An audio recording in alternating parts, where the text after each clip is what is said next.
In an ever-changing world, consumers are demanding more healthy, great-tasting food choices that they can trust and that are grown sustainably. This is especially relevant within the produce industry, where modern-day food has been specifically engineered to travel long distances, often compromising taste and nutrition to survive journeys averaging over 2,000 miles. I remember what a strawberry tastes like.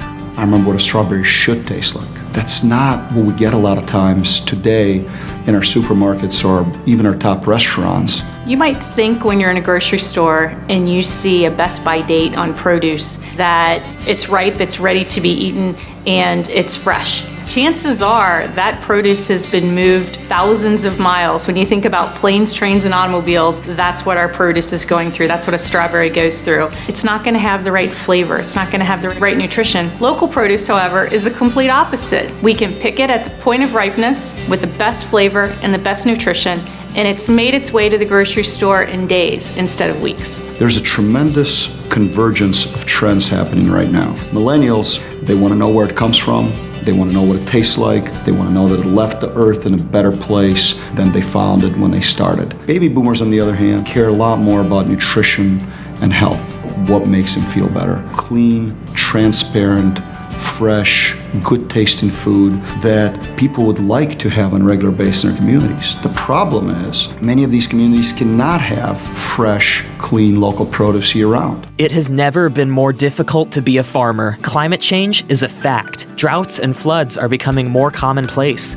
These climate swings are impacting our ability to grow crops consistently with improving yields. In effect, precious resources like phosphorus and other essential agricultural tools are getting used up at an alarming rate.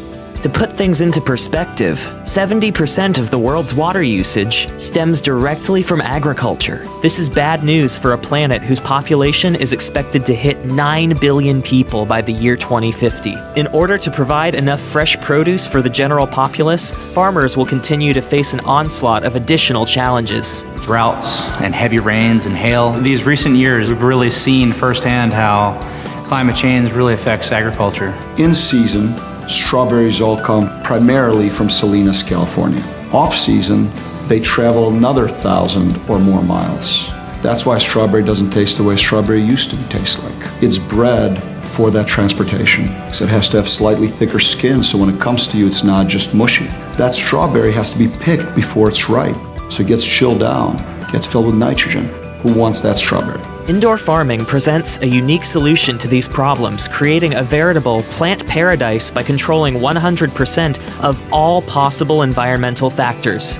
Think about it. With the advancements that have been made in recent years, fresh food can now be easily accessible 365 days a year, regardless of the location, season, or in the event of an environmental catastrophe. Creating optimal conditions for produce to grow indoors also eliminates the need for harmful pesticides and reduces water consumption by over 90%. If you think about a plant that's out in nature, it's having to survive against pests and it's having to survive against drought and then lots of rain. It's constantly in survival mode. In a controlled environment, you're able to provide the right environment for a plant to be able to thrive. There is so much science behind growing, especially indoors. The quantity of CO2, the quantity of water vapor in the air, the water passing through their roots, the nutrients that are mixed in the water, these are all things that have to be totally in balance with each other in order for the plants to grow well. So if there's one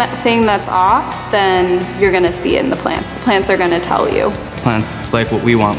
They want water, they want fresh air, they want to be comfortable. In a plant paradise, we're basically mimicking where this plant originated from. And indoor farming lets us do it wherever we want, whenever we want. 80 Acres Farms is one of the early pioneers in the sustainable agriculture industry with years of experience in the food industry. Aiming to reinvent the supply chain, 80 Acres Farms is providing great tasting, nutritious food to the communities in which they operate. Whatever their customers are asking for when we're seeing these trends come up, our job is to stay right in line with them. One of the challenges we're having right now is really driving after taste, driving after these phenomenal new varieties, and then doing it locally. 80 Acres particularly, and the reason that we formed the alliance we have with them is because they're about as close to cracking the nut on how do you produce locally grown produce at a high quality with great food safety 52 weeks a year in a climate that doesn't allow for that. we made arrangements with 80 Acres to go visit their facility. And when we visited them, it was kind of a startup. When we first walked in,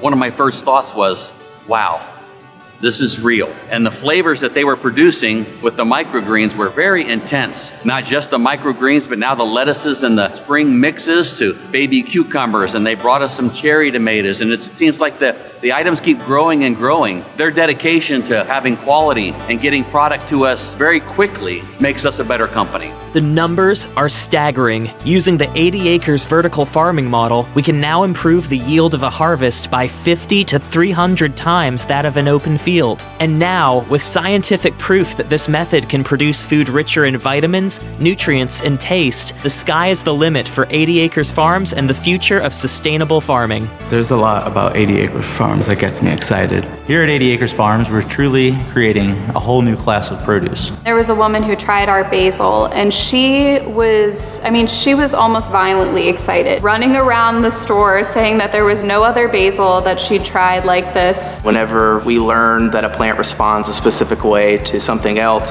it opens a door that we didn't even know existed. We feel like we have an advantage with 80 Acres to really wow our customers. As we've partnered with the 80 Acres team, what we've seen is they're bringing together the love of producing something local and the passion that they have for that with some really solid business fundamentals. We see it as a model that, while today is going to produce in Cincinnati, has the ability to go other places. To build something like this and to create an industry, it takes a team that has worked together, that has been through many cycles and many battles together. We have an incredibly dedicated team of engineers and IT professionals and farmers and marketing sales professionals that are all coming together to build something that has never existed before. The thing that I love about our farm here is I love the way it smells. It reminds me of my dad. It reminds me of tomatoes. The way tomatoes used to smell like in his garden. And they were so juicy and they had such great flavor and they were bright red. And I remember eating them all summer long. Now, it's really hard to get a tomato like that. And so we're gonna bring that back. To learn more, visit www.80acresfarms.com.